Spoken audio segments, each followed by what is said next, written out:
Mayong gabi muram ko og nakadungog drama. Dramaturgo maginigtingog si Padre Jojo, no? Mura og kanang parente siguro ni Director Berami diri sa Babag. Kining guyawan man ta magtan-aw aning kadaghang tawo aning Babag Ginoo ko. Atong palakpakan ang atong mahal nga inahan, ang atong patrona, inahan sa kanunayng panabang, kanatong mga inaha, anak ng kanunayng pangayo. Unsa man ang gipangayo karon niining ikatulo nga pagnovena nato alang sa atong pagpangandam sa iyang kapistahan. So kung ansa imong magpangayo, apili pud mi taon. Pisiki mi kung mahatagan na mo, balato lamang bisan gamay. Pero mangutana sa ko ninyo, kay kung dili mo kahibalo, dili gid mo tagaan sa mahal nga inahan.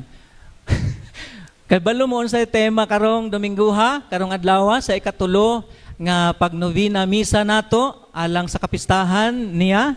Unsay tema? Awa lagi. Na di mo matagaan. Mayo na nga atong pamalandungan, atong balikan, aron atong pamalandungan, kining maong nindot kaayo nga tema. Wala gyud makasulat diri, no? May pa ang swertres na apas kamot. Pero ang tema, wala. Ato na lang isulti. Ang tema karong Domingo mao nagaingon, mahal nga Birheng Maria, modelo sa pagkamasinugtanon, sa pagbuhat, sa kabubuton sa Dios. Kamo kuno, balika.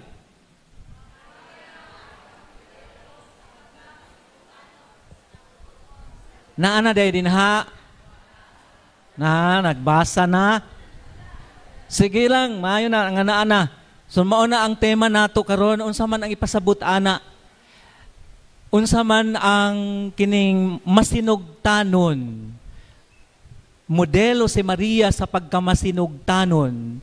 Ang pagkamasinugtanon nga gipadayag sa atong mahal nga inahan ang Birheng Maria na ay duha ka butang.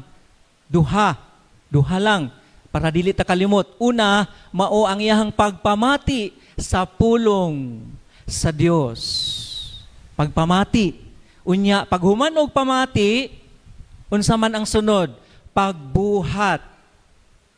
Ang kasagaran nato namati pero dili na makabuhat kay igo man lang mulusot diri sa pikas dunggan, labi na ka ng mga bata nato, di ba? Kung suguon nimo paghugas plato dong, nay, hangtod na natibok adlaw, wa gyud nahitabong hugas plato kay nikadungog pero milapos tas pikas dunggan. Pero sa atong mahal nga inahan, nganong modelo siya sa pagkamasinugtanon, namati ug nibuhat. Ingnang imong tupad. Pamati ha? Ayaw og duka-duka diha. Pamati. Dayon ikaduha, buhata. Buhata. Pamati og buhata. Dayon ngadto sa katapusan, unsa man ang kining kabubuton sa Dios di ay. Ngano man nga kinahanglang mamati, unya buhaton ang kabubuton sa Dios. Unsa man ang kabubuton sa Dios nga gipamati o gibuhat sa atong mahal nga inahan. Ang kabubuton sa Dios mao nga siya nahimong inahan sa manluluwas aron ang kaluwasan nga sa katawhan ipahitabo og matagamtaman. Ang kabubuton sa Dios walay lain, kita maluwas. Pangutan ang imong tupad, gusto kang maluwas? Ikaw, pangutan ang imong tupad. Pangutan akay wa mamati. Bago ra ganitang nag-ingon, no? Mamati aron buhaton, unsa man ang atong buhaton, mao ang pagtuman niining kabubuton sa Dios nga mao ang kaluwasan ug mao kanang gihimo sa atong mahal nga inahan, ang Mother of Perpetual Health. Dayon mao na ang atong pamalandungan. Sa atong pagpakabuhi ba, namati ba kita sa pulong sa Dios? Ay, pamati lang, nadaghan kaayong mga namati sa mga marites. Basta gani mga marites nagmarisol, ay husugay tang mamati, oy, very eager to listen, bisan og layo kaayo, madunggan god, bisag layo kaayo madunggan kay interesado kaayo. Sa unang pagbasa, unsay nahitabo? Sa dihang gitawag sa Dios si Adan. Ingon dayon ang Ginoo, Adan, asa ka? Namati din si Adan. Di ara ko Ginoo, nagtago ko. Uy, nganong nagtago man ka? Kay before namati si Adan sa tawag sa Ginoo, namati naman siya sa tintal sa Satanas. Tintal sa bitin. Mao man ang iyahang pamati. La, sige, pamati mo pirmi sa chismis sa mga marisol o mga marites. Kay kana, tintal na sa yawa. Na kanang magsigi og istorya nimo, tupad nimo, pamation dahil na nimo, na dili na kamamati diri sa pulong sa Dios, mauna ang bitin, ingna, pahawa bitin. Ay ang uban, ganahan og bitin. Pahawa bitin, kanang tintalon ka nga di ka mamati. Mauna ang gihimo ni Adan. Kay namati man siya, unsa gipunguntahan na siya, uy nganong naghubo naman ka Adan? Gikaon nimo ang ginadili nako nga prutas no. Unya unsa may tubag ni Adan? Ang babay man good Ginoo nga imong gihimo. Iya hamang gipamati ang babay. Gipangutana sa dang babay.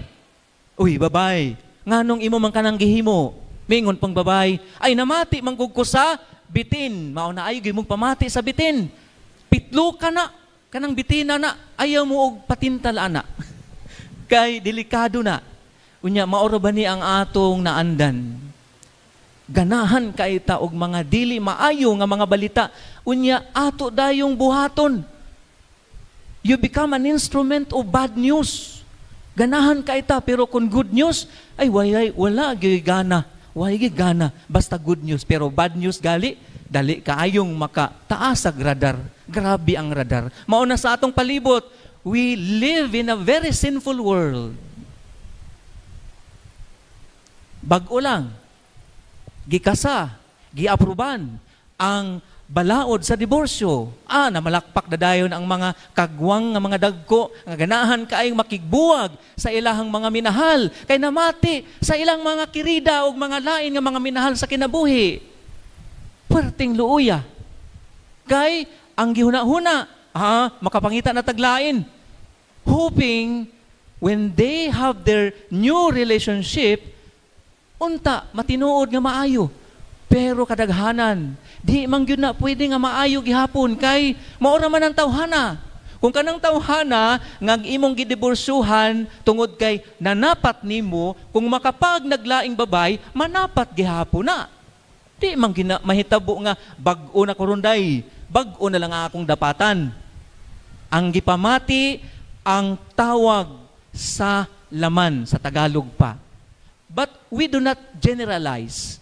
But naagi dinha ang usa sa mga esensya ngano og nahitabo kini tungod kay we allow these worldly things to rule over us.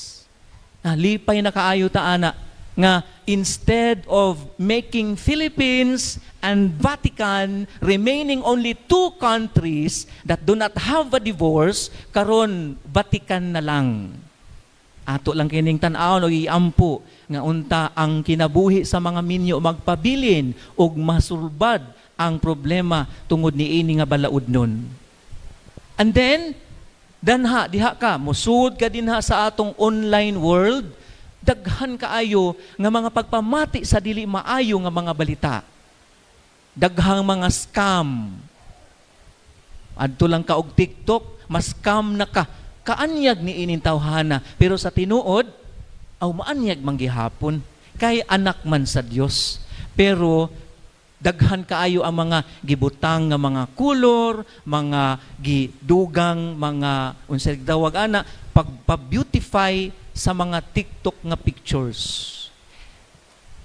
Generally, we live in a very sinful world tungod kay namati kita sa bitin, namati kita ni Satanas. Ug mao kini ang atong sugpuon. Instead, pamation nato ang pulong sa Dios tungod kay kini magdala ka nato sa kaluwasan. Si Maria nganong modelo siya sa pagkamasinugtanon tungod kay iyang gipamati ang pulong sa Dios sa dihang giadto siya ni Anghel Gabriel, Maria, mahimo kang inahan sa manunubos. Dili na fake news, dili na bad news. That is good news nga nagtangag og kasakit sa kinabuhi ni Maria. Apan wa kanaig sapayan ni Maria. Tungod kay ginatan-aw ni Maria ang kaayuhan ug mapahitabo ang kaluwasan sa katawhan. Ug maunta kana ang atong sundon as we live our call ni ining atong pagpakabuhi isip mga anak sa Dios. Isip usa ka banay. Karon we are celebrating this Eucharist at thanksgiving sa paghatag niya kanato ining mga simbahan, sa paghatag niya kanato sa usag-usa. Unta dili kita kalimot nga human sa misa sa dihang moingon na ang pari ninyo, every time you attended and celebrated mass, the mass is ended, natapos na ang misa. That does not mean nga natapos na ang misa. Tungod kay ang misyon, misa is misyon. Wa matapos ang misa kundili atong gi-continue gipadayon gikan sa simbahan ngadto sa gawas, sa inyong mga balay, sa inyong mga trabahuan, sa inyong mga komitiba, kung unsa ug asa kamo nagtrabaho ug nagpuyo, atong dalhon ang atong gipamati aron didto ato nga buhaton ug mao kana ang tinuod nga pagka masinugtanon. Unsa to? Pagpamati ug pagbuhat sa kabubuton sa Dios nga walay lain kundi ang atong kaluwasan. Mao nga mag-ampo kita sa atong mahal nga inahan. Kanunay kita niya nga iampo.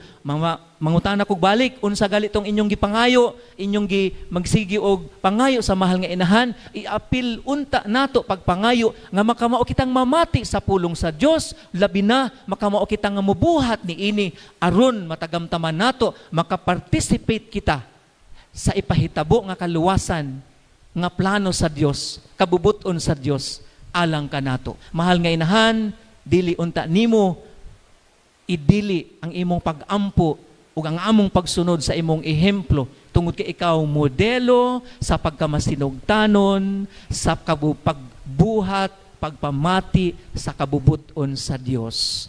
Amen. Manindo kitang tanan ug atong ipadayag ang atong pagtuo kitang tanan.